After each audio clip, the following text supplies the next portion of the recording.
Alors, voyons si vous êtes d'accord avec ça. Si j'ai réussi, tout le monde peut y arriver. On entend souvent cette phrase dans le monde professionnel. Et si ceux qui ont réussi surestimaient leurs propres mérites en oubliant tous ceux qui n'ont pas eu les mêmes chances? Aujourd'hui, on décrypte ensemble les biais du survivant et ses impacts sur le management et la stratégie d'entreprise. Bonjour, je suis Paolo Andreassi. Ma mission, vous aider à booster la performance de votre entreprise en intégrant les sciences sociales dans votre management. Si ces sujets résonnent avec votre curiosité, abonnez-vous pour ne rien manquer.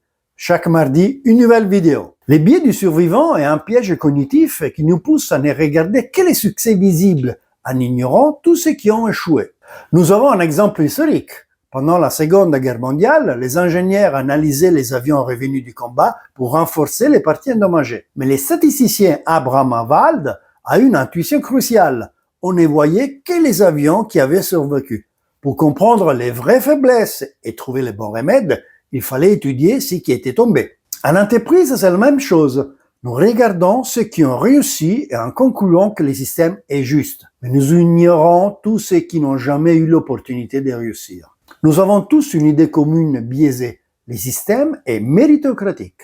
À propos, regardez ma vidéo sur la méritocratie en entreprise, les liens en description. Les succès ne reposent pas uniquement sur les compétences individuelles ou l'effort individuel. Il est aussi largement conditionné par l'environnement dans lequel une personne évolue. Avoir un bon réseau professionnel permet d'accéder plus facilement à des informations, à des soutiens et à des opportunités clés. De même, bénéficier d'un accès à des opportunités exclusives, comme des postes réservés ou des projets stratégiques, joue un rôle déterminant. Enfin, un contexte favorable, qu'il s'agisse de l'appui familial, de la qualité de la formation reçue ou d'un mentorat bienveillant, constitue un socle invisible mais essentiel dans de nombreux parcours de réussite.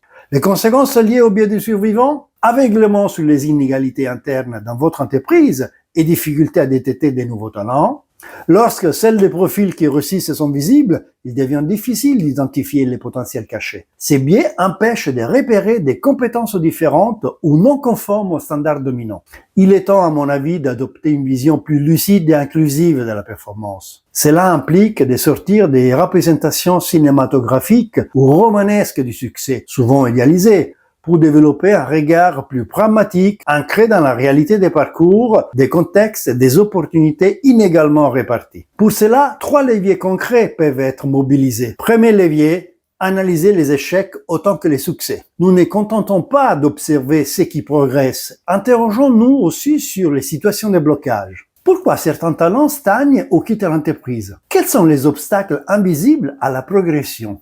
C'est en comprenant les échecs que l'on identifie les vrais points d'amélioration du système. Et cette approche est bien validée dans beaucoup de disciplines. Deuxième levier, encourager la diversité des expériences. Pour sortir du biais du survivant, il faut élargir notre champ de vision. Cela passe par l'effet de donner la parole à ceux qui n'ont pas réussi, mais aussi par l'ouverture à des parcours moins conventionnels. En sortant du cadre des grandes écoles ou des réseaux fermés, on enrichit l'intelligence collective de l'organisation. Et c'est aussi bénéfique pour les gens qui font partie de ces réseaux, je vous l'assure. Troisième levier, valoriser l'échec comme source d'apprentissage. Trop souvent, l'échec est passé sous silence ou considéré comme une marque d'incompétence.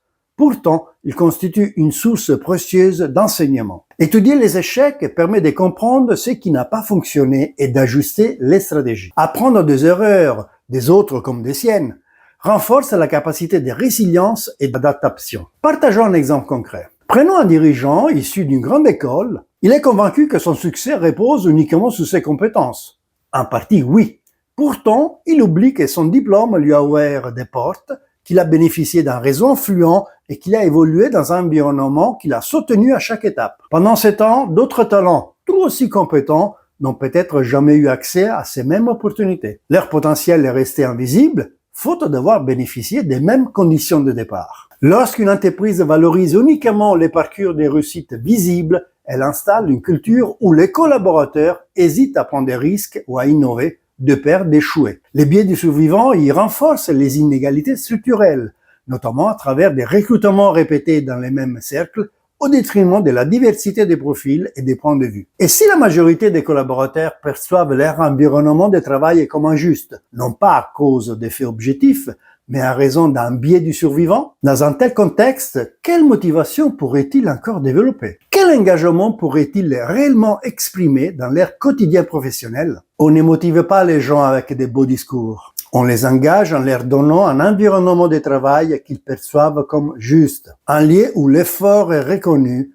la parole entendue, les règles appliquées équitablement. En conclusion, les biais du survivant nous fait surestimer les mérites et sous-estimer les obstacles. Il peut entraîner des erreurs de gestion des talents et des choix stratégiques contre-productifs. Pour les contourner, il est indispensable de regarder au-delà des réussites visibles, d'analyser les échecs et d'en tirer des enseignements concrets. J'espère que cette vidéo vous a été utile. À mardi prochain.